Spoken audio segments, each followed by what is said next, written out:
Todas as noites, na volta do trabalho para casa, eu costumava ficar observando o Júlio de Mesquita.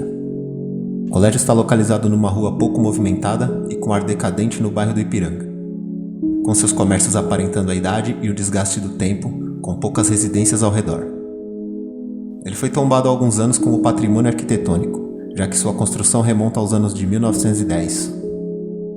Hoje tem sua localização prejudicada por ser próximo ao centro velho da minha cidade, que é um local conhecido por sua boemia e andarilhos, o que não combina em nada com o ar austero e a elegância da sua construção. Quando observamos sua fachada, vemos um imponente portão de ferro com a sua grade formando grandes arabescos negros. O prédio é composto pelo andar térreo, o qual comporta a administração e mais 2 andares. Antigamente, esta era uma escola destinada apenas a meninas, uma espécie de internato, o que explica o tamanho da edificação, a qual não é nada condizente com as escolas modernas. Hoje, comporta aluno de ambos os sexos e idades, funcionando apenas durante o dia. Quanto a mim, trabalho num edifício comercial próximo a este colégio já há alguns anos, e obrigatoriamente tenho que passar em frente a ele no caminho de volta para casa, em frente ao seu portão central, o qual sempre me passava uma sensação de imponência. Tanto quanto o velho prédio, há um semáforo antigo daqueles bem demorados. Sempre dava a sorte de pegar este semáforo fechado, o que de certa forma me agradava, pois eu tinha a oportunidade de admirar a imponente construção. Durante esses poucos minutos em que o semáforo permanecia fechado, eu me colocava a admirar cada detalhe dessa edificação. Sempre observava cada sacada, seus balaústres e lindos vitrais, me focando cada dia num local diferente do prédio. Não sei ao certo motivo, mas sempre me sentia atraído por sua arquitetura e seu ar de mistério. Pelo menos assim eu pensava.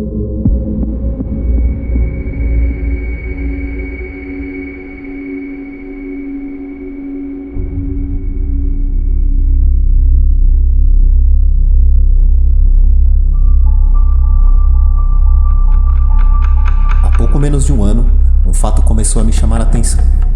Esporadicamente uma luz começou a ficar acesa. Essa inconstância começou a ter uma frequência mais regular, até que se tornou algo cotidiano.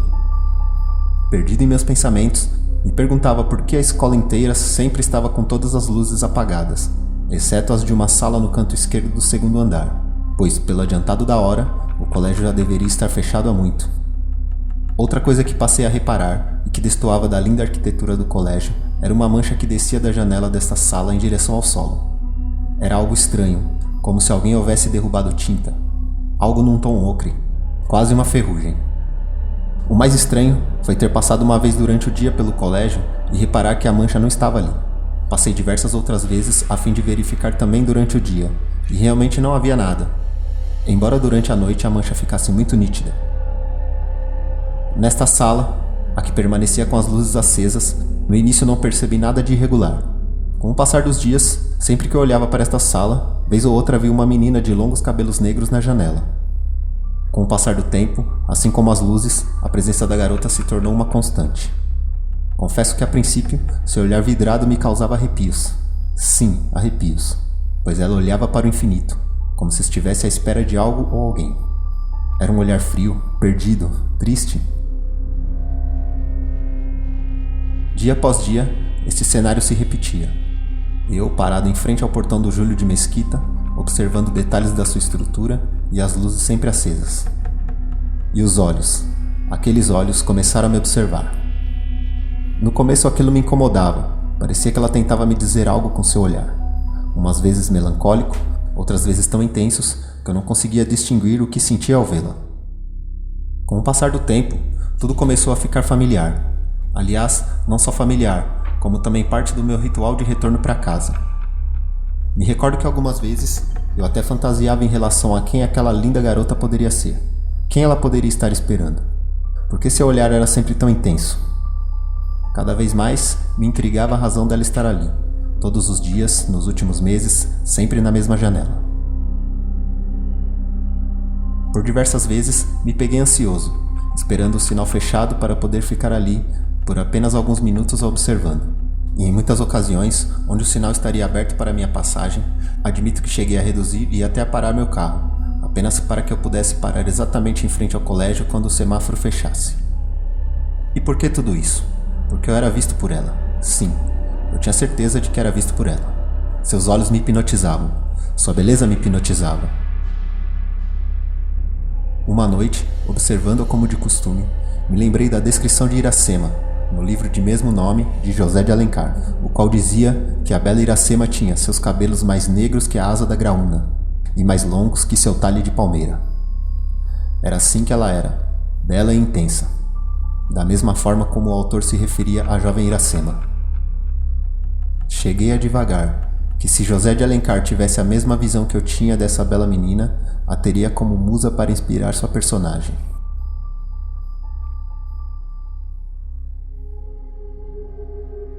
No início da semana passada, fazendo minha leitura matinal do jornal local, uma notícia me chamou a atenção.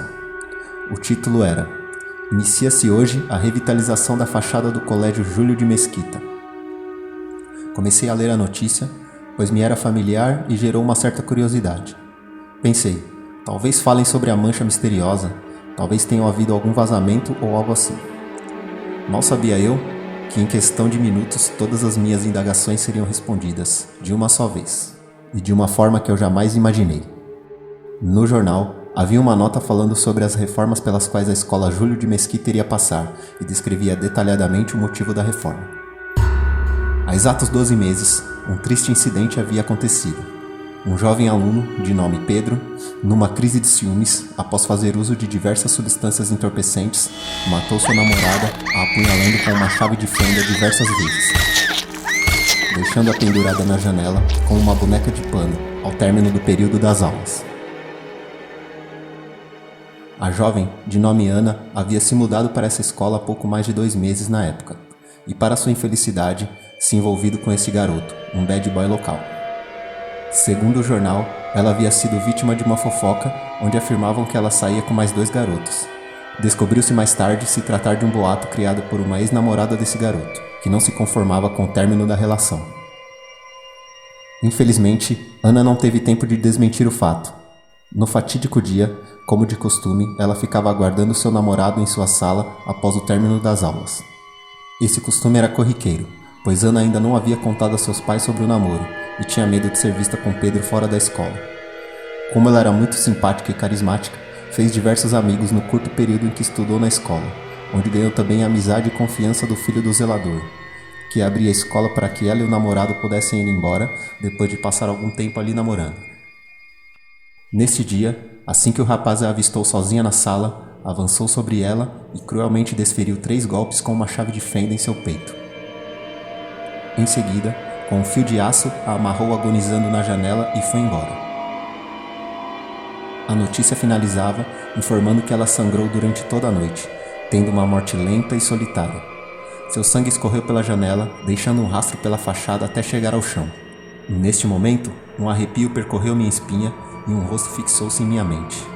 Ana, esse era o nome da garota na janela.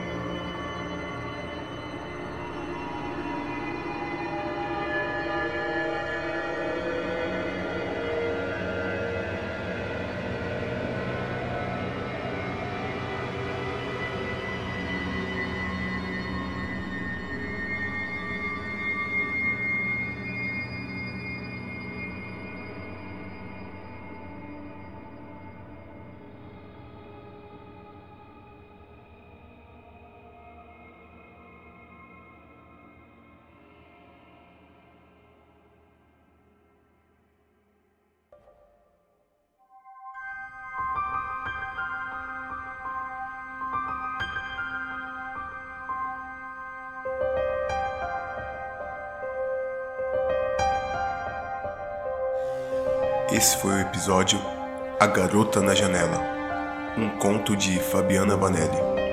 Direção e edição, Paulo Faria. Narração, Bruno Azevedo. Se você gostou do episódio, envie seu feedback e também sugestão de temas para os próximos episódios. O nosso e-mail é fitaperdidapodcast@gmail.com. Não esqueça de seguir, assinar, favoritar o Fita Perdida. Muito obrigado por ter escutado até aqui. Até o próximo episódio.